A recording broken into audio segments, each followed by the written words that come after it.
Durante a Primeira República 1889-1930, ocorreram no Rio Grande do Sul dois fatos que poderiam ser caracterizados como extraordinários no contexto brasileiro das relações entre Estado e sociedade.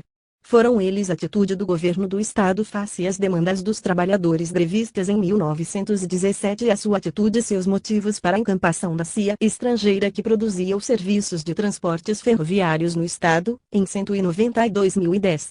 Examinemos sumariamente cada um dos fatos e passemos, depois, à interpretação de Pedro C. D. Fonseca 1993-2-1. A resposta do PRR às reivindicações dos grevistas de 1917. O primeiro fato inscreve-se no contexto criado pela Primeira Guerra Mundial, pois ela provocara no Rio Grande do Sul, como de resto em todo o Brasil, a exportação para os países beligerantes de bens de primeira necessidade que não faziam parte da pauta clássica das exportações, o que provocou o deslocamento da oferta interna para o atendimento da demanda internacional. Esse fato, aliado a uma política federal emissionista para financiar os déficits orçamentários, bem como a política de sustentação dos preços do café 11, provocou uma inflação interna, 12 com elevação dos preços dos bens de primeira necessidade Bodeia, SD 21. Os especuladores entraram em ação Maram, 1979, 133. Desse modo, instalou-se, no Brasil, uma conjuntura de penúria de bem-salário que provocou a generalização de movimentos grevistas nas principais capitais do país, movimentos esses, que se alastraram pelo interior dos estados. No início de julho, em São Paulo, o movimento grevista espalhou-se com violência e chegou a contar com 50.000 operários na metade do mês, tendo sido duramente reprimido pela polícia Hardman e Leonardi, 1982, 348-350. Em um dos confrontos, ocorreu a morte de um sapateiro, cujo enterro transformou-se em uma manifestação impressionante. Fausto, 1995, 301 e que terminou por desencadear uma onda enorme de saques a lojas e depósitos de alimentos. Pinheiro e Hall, 1979, 227-228. São Paulo transformou-se em uma praça de guerra, concentrando tropas do interior do estado e do Rio de Janeiro para enfrentar os operários. Maram, 1979, 134. Ao clima instaurado pelos operários paulistas, em 18 de julho, somou-se o recrudescimento do movimento grevista no Rio de Janeiro, cujas primeiras greves, também duramente reprimidas, se haviam iniciado em março. Maram, 1979, 132. Neste contexto, formou-se em Porto Alegre a Liga de Defesa Popular, representante da Federação Operária do Rio Grande do Sul, que apresentou um extenso pleito ao governo do estado em 1 de agosto de 1917, onde reclamavam dos baixos salários, elevados aluguéis e altos preços dos gêneros de primeira necessidade. Isto foi acompanhado pela generalização da greve. Os ferroviários já haviam paralisado, ao longo do estado, 9 importantes estações de trem. No dia 31 de julho, em 1 de agosto entraram em greve os tipógrafos, os pedreiros, os carpinteiros, os padeiros e os tecelões. Ocorreram passeatas e comícios, havendo os padeiros distribuído pão gratuitamente para os miseráveis. Por fim, ainda no mesmo dia, a entrada na greve dos eletricitários da Companhia Força e Luz terminou por paralisar Porto Alegre. O transporte elétrico coletivo Urbanos Bonde somente voltaria a funcionar no dia 5 de agosto. Porto Alegre foi paralisada sem luz, sem alimentos e sem veículos de transporte, coletivos ou individuais. Peter C. Lucas, 1992, 204. No dia 2 de agosto o governo respondeu com 2 decretos, atendendo à representação que lhe foi dirigida pela Liga de Defesa Popular, representante da Federação Operária do Rio Grande do Sul. Pelo decreto N. 2287 ele elevou os salários dos proletários que se acham a serviço do Estado de modo escalonado, dando aumentos de 25% para os salários inferiores e reduzindo o percentual de aumento conforme a subida nas faixas salariais. 13 No decreto N. 2288, ele regulou a exportação de produtos do Estado: arroz, banha, batatas, feijão e farinhas. 14 Bodeia, SD 3739. O intendente de Porto Alegre, José Montauri, em 4 de agosto, reduziu e tabelou os preços do açúcar, arroz, banha, cebola, salame, ovos, erva mate, leite, manteiga, massa branca, milho, fósforos, polvilhos, pão, sal, charque, querosene, sabão e vela de sebo. Bodeia, SD 45. As greves terminariam somente em 15 de agosto, com a baixa dos preços dos produtos de primeira necessidade. Em editoriais do jornal do PRR, a Federação, foi salientado que o governo estivera atento às justas reivindicações dos proletários Bodeia, SD 40, que ele respondera com presteza às suas demandas evitando o agravamento do conflito como ocorrera em São Paulo e no Rio de Janeiro, que ele interferira diretamente sobre os salários e sobre os bens-salário de modo indireto, com o seu prestígio, para dirimir os conflitos sociais. Afirmava também que esta última era uma função necessária do Estado. De fato, o governo intercedera junto ao comércio e à indústria não somente no sentido de obter o rebaixamento dos preços dos produtos essenciais, quanto no sentido da elevação dos salários Bodeia, SD 50 e 56. Neste último sentido, os aumentos dos salários dos funcionários públicos servira de alavanca para uma elevação geral dos salários no setor privado Bodeia, SD 39 e 40. Pedro C. Dotti Fonseca 1993, examinando a interpretação de Miguel Bodeia que vira no fato um antecedente do populismo varguista através de uma espécie de aliança de cima para baixo, afirmou que o caráter problemático da análise de Bodeia revela-se principalmente ao atribuir à ideologia dos governantes o conselho de Conte de integrar o proletariado à sociedade moderna. Tão decantado nos discursos dos líderes chimangos positivistas, uma das principais razões do comportamento de Borges de Medeiros ao receber os representantes dos trabalhadores em palácio, para ouvir suas reivindicações, sem jamais atribuir isso à própria força e organização dos grevistas e ao próprio vulto que tomou o movimento. Tanto estes não podem ser ignorados que tais atitudes jamais foram tomadas pelo líder governista antes de 1917 e nem repetidas após esse ano. Ao contrário, o governo gaúcho trataria as greves subsequentes de forma não diversa do tratamento usual dispensado em outros estados. Os frequentes apelos para voltar ao trabalho somados com a força policial. Diante da impossibilidade de generalizar o comportamento do governo frente às greves, do acontecido em 1917 para todo o período da República Velha, certamente o poder de explicação das hipóteses que assinalam a especificidade do ocorrido naquele ano é maior do que o daquelas que procuram buscar linhas gerais, coerentes e de fundo ideológico, positivismo ou pragmático político às crises interoligárquicas para explicar o referido comportamento.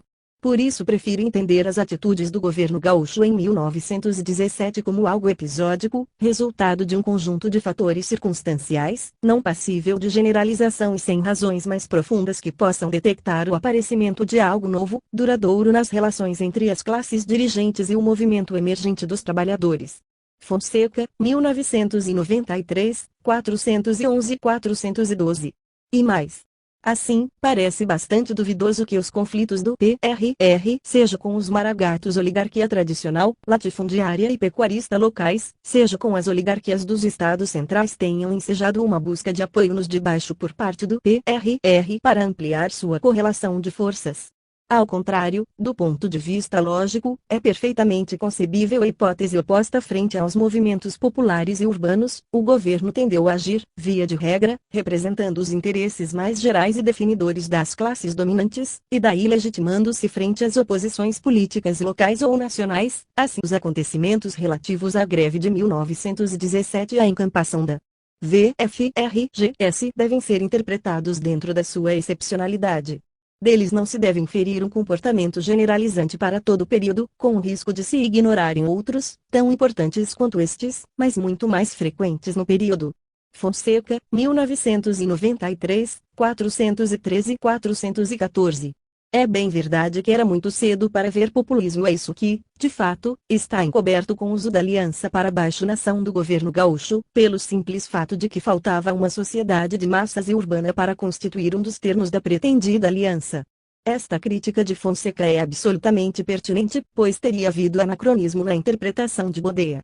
No entanto, contrariamente ao que afirma Fonseca, o fato considerado não foi nem episódico, nem excepcional, como tenta nos convencer o autor, mas inscreveu-se com clareza meridiana na relação Estado-sociedade entabulada pelo PRR, justamente pela existência de seu violento conflito de natureza político-militar com a oligarquia tradicional do Estado. Pensamos que duas ordens de razões presidiram a interpretação excepcionalizante do nosso autor para o fato. Uma razão menor foi desconsiderar a teoria das formas de dominação na sua análise.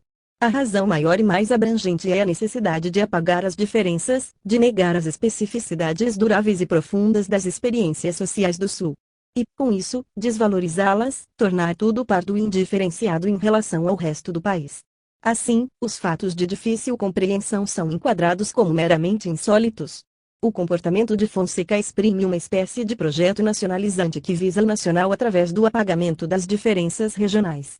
O específico torna-se, na análise do nosso autor, uma idiosincrasia bizarra, não deixando marcas nem possuindo alicerces mais profundos. Parece ter faltado ao nosso autor um marco teórico de natureza política, único conjunto de ferramentas capaz de permitir uma compreensão mais totalizante da vida social do Rio Grande do Sul na Primeira República. Faltou-lhe, desse modo, marco teórico. E isso decorreu de sua incompreensão de que a história do Rio Grande do Sul é uma história conduzida pelo primado do político nesta passagem. Faltou-lhe, também, sensibilidade histórica 15 para que os positivistas pudessem arrostar o peso enorme da legitimidade da tradição que sustentava a oligarquia tradicional deposta do poder regional. Foi preciso que eles apelassem para a construção de uma outra forma de justificar sua detenção do poder. Eles estabeleceram, então, uma forma de dominação de tipo racional burocrática. E, à luz da teoria das formas de dominação, a resposta do PRR à greve de 1917 deixa de ser uma excepcionalidade que só pode ser compreendida na sua circunstância e que não se amarra a uma relação mais profunda e duradoura da história do PRR. Ela também deixa de ser um fato que só episodicamente diferenciou as condutas das elites paulistas e gaúchas. Ela é um fato indicativo, exemplar mesmo, de uma diferença fundamental entre a natureza da dominação e os comportamentos das duas elites regionais. Ela indica também a modernidade da relação de dominação proposta pelo PRR em comparação à forma tradicional, oligárquica e patrimonial da forma de dominação exercida em São Paulo.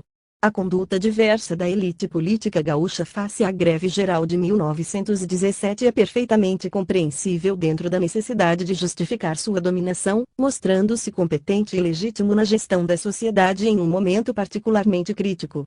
O fato deixa de ser excepcional, como Fonseca afirmou, quando inserido e compreendido na forma de legitimação racional burocrática proposta e praticada pelo PRR. 2.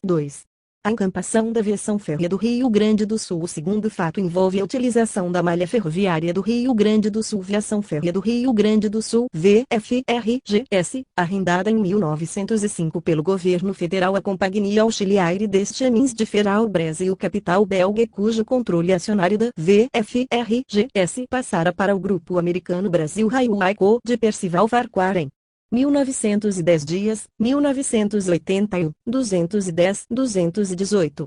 A companhia sempre produziu serviços precários, trabalhou com altas tarifas e pagou baixos salários. O aumento do tráfego não melhorava os seus resultados operacionais, pois as receitas eram consumidas nas operações de manutenção da rede de aquisição de material rodante dias, 1981, 210. O governo federal interveio rebaixando as tarifas.